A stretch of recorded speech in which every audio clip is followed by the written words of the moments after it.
in these team fights unless RTZ specifically buys items to be able to protect that. So, no, this is meta. Oh, yeah, I just got it. Thought I got denied. So, all right, 4 bounty runes for EG. Nice little injection of gold. All right. I hate to see it, bro. This is you're hoping for a little bit. I mean, I was so close to getting that first blood. Fly with a double stun, and then you get the hook out from RTZ. Very nice. Yeah, just in terms of, you know, there's going to be a lot of teams, Sonics in particular, cheering for EG this time around. Sonics actually have a fair few of the, let's call them easier opponents, or opponents that haven't had quite as many wins so far, whereas Boom, they're coming up against a few of the juggernauts here, so the standings are super up in the air. That they are indeed. Anything can happen at the TI stage. The caliber teams we have, everyone is so goddamn close, being able to take maps off each other. Hook on RTZ on the bottom side. I mean, Dahak, again, early on, you don't have the greatest amount of armor on this Visage, so every single time you can get those big right clicks coming in, although Fly. You do be chased down, but RTZ is going to be able to tank some of the battery assault charges, so nice harassment. Top lane as well. Crit's also falling pretty low. Be able to get off into the tree line. Nightfall acting as the bodyguard. Of course, we do also see the lane spot for BetBoom. You've got the Visage, the carry for them playing down bottom into the Pudge lane. And you also have the Starter up in the safe lane. So what do you feel like the reasoning is? Oh, another hook from RTZ.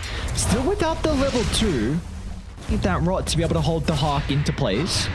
That's the thing that they've been doing really well on BetBoom. They pulled the wave. They made sure that RTZ wasn't able to get a lot of those early last hits, even though they're slightly in the lead right now on the net worth. Experience-wise, it's slightly favoring BetBoom, but BetBoom don't want it to be this close underneath the tower. There's always that threat of being hooked back, getting that easy kill to be able to accelerate RTZ. And I mentioned before that BetBoom need to get off to a good start. This is an early game-oriented draft.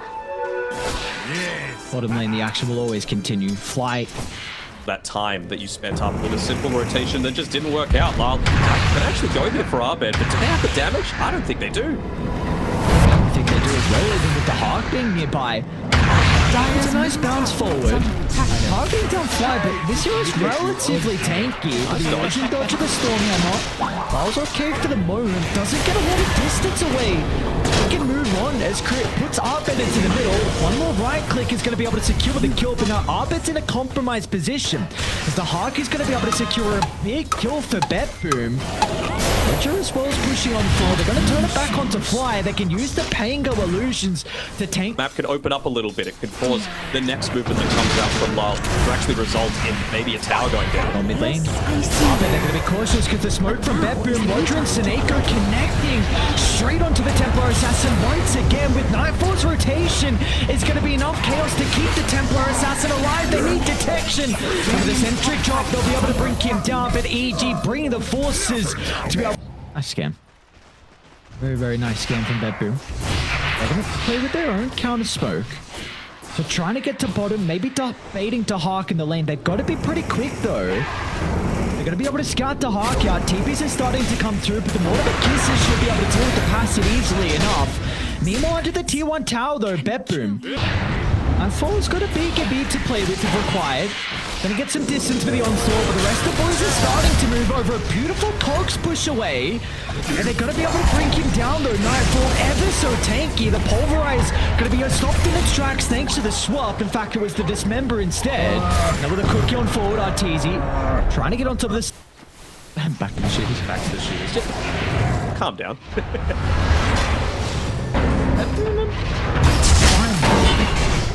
Rolling Thunder's going to be back up shortly as well. Nightfall's going to be playing with the BKB, but the instant use of the bash stops the Pulverize in its tracks. Roger can help BetBoom reposition. In fact, they want to go back in, targeting down ABED. Been able to deal with the refraction, a beautiful double stun, some back and forth with the posture. Another clear.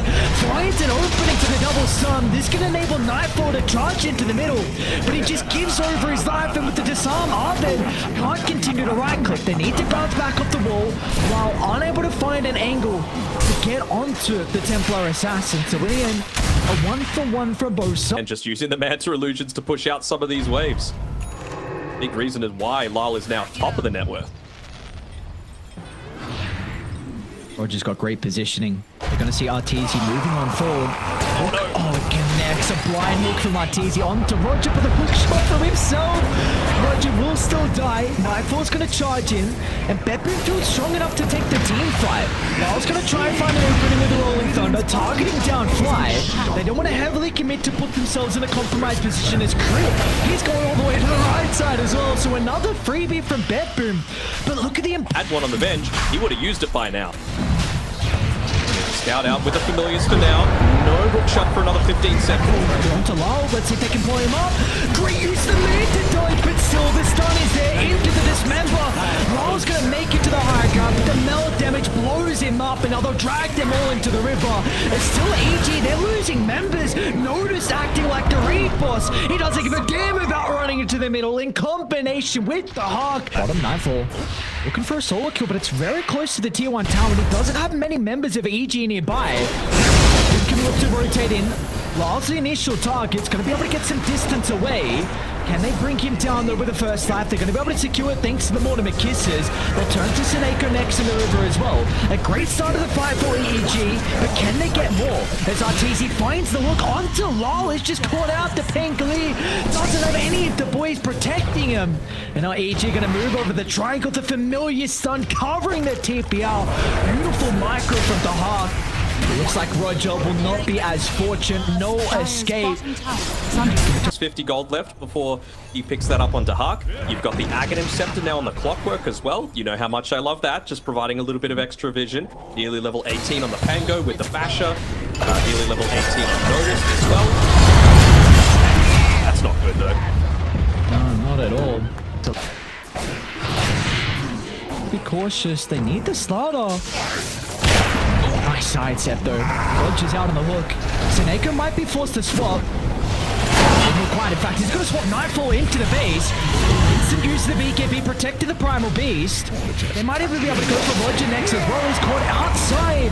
There's BetBoom just giving over a couple of freebies, and EG, they might think about knocking on the high ground. And you've effectively got zero value out of this overclocking. You know, I know Clockwork, his main role in a lot of these team fights is to go in first, to be able to force those early BKBs out, but if you're not using that overclocking, you're missing out on a ton of damage against the backlines in particular.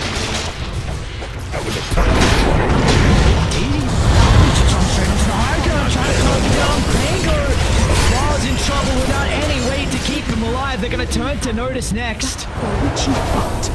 Even just using the lift to be able to try and provide that multi-shot through, and they get another hook. Oh no. Arteezy's on point, man. Force a resummon out of Dahak, so now he doesn't have as much of the chain lockdown in these team fights either. And Roche's respawn. Everything going EG's way right now. Gonna get the D-Ward as well. That one potentially. Another hook. Another hook, man. Onto Roger, the trap vision. Thanks to the Aghanim shot, this A shot. They tried to nerf it. They tried, man. Multiple times, multiple patches. They've done their best to make this shot not as strong, but it's still so stupid. In the lane, they swap into a lot of burst potential. Notice was ready and primed with the bashes. But EG, they can reinitiate, they can go back in, an easy kill onto the bench, and now Nightfall's going to turn down to the south, targeting a Notice, finding an opening for Arteezy to get the Dismember out. They're going to be able to cover the retreat from Notice, but it might come at the cost of Lyle's own life as he's stuck inside the river. EG find 4, the sole survivors to Hawk. It looks like that might... Able to, experiment with a few things, maybe try different calls. I'm just huffing some copium here. You know, this game is over. It's been over for about 5 minutes or so, but you've got your tournament lives on the line. Any chance of something, a fine intervention to come through? I'm down. I'll have some copium as well. Swap into the crush from Notice into the chain control. I've got the Moonshard. There's a 1% chance as well. I'll have the copium too. Let's see it. It's not good if Notice runs into Nightfall on the tree line though. Very scary once Mega Creeps get inside the base as well. So now EG know exactly where multiple members are. It's just a question of who do they want to jump in. Well, a cookie from Crit will set it up perfectly. Arteezy's going to follow into the middle as well. Lyle's going to try and distract him to get BetBoom into a position where they can reset, but EG just way too far ahead, swarming into multiple members. Another incredible hook from Arteezy. Puts Lyle into the grave for the final time this game as EG will find a game 1.